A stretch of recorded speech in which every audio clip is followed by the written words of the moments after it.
ரைட்டா? மோசே கேட்குறாரு, ஆண்டவரே அனுப்பினது யாருன்னு கேட்டால் நான் என்ன பண்ணட்டும், எந்த நாமத்தை சொல்லட்டும்? ஹலோ, இந்த பேர் எங்கேயாச்சும் கேள்விப்பட்டிருக்கீங்களா? ஐ ஆம் தட் ஐ ஆம் சொல்றாரு. நான் இருக்கிறவராகவே இருக்கிறேன். ஹலோ, இந்த பேர் நல்லா கவனி. இந்த வார்த்தை இப்போ நம்ம யூஸ் பண்ண போகிறோம். சொல்லுங்க, கவனிங்க எல்லாரும்.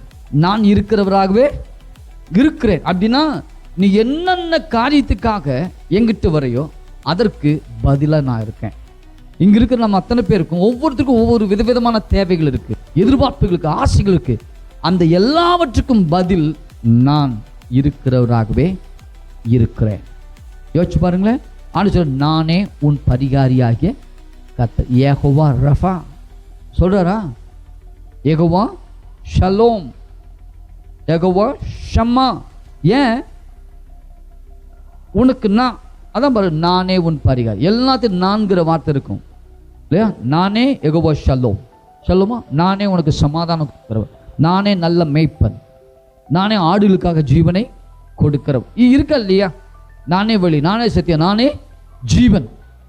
இதையெல்லாம் கவனிங்க. அப்போ நான் இருக்கிறவராகவே இருக்கிறேன் அப்படின்னு சொல்லும்போது வராரு, நீ வீக்கா இருக்கிறியா? நான் ஸ்ட்ரென்த்தா வரேன்.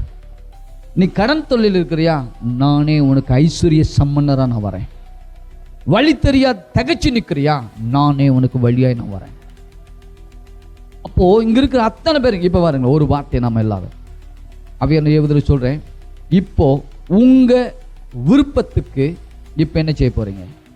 அந்த விருப்பத்தை கொண்டு வந்துட்டு சொல்லுங்க, என் தேவன் என் தேவைக்காய் இருக்கிறவராகவே இருக்கிறவர்.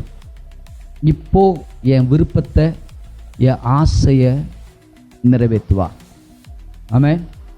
அவர் இருக்கிறார் பதிலாய், அவர் இருக்கிறார் தீர்வாய், அவர் இருக்கிறார் என்னை நடத்துவதற்காய். இன்னைக்கு என் விருப்பத்தை எத்தனை மாதிரி சொல்றீங்க? நிறைவேற்றுவாரா?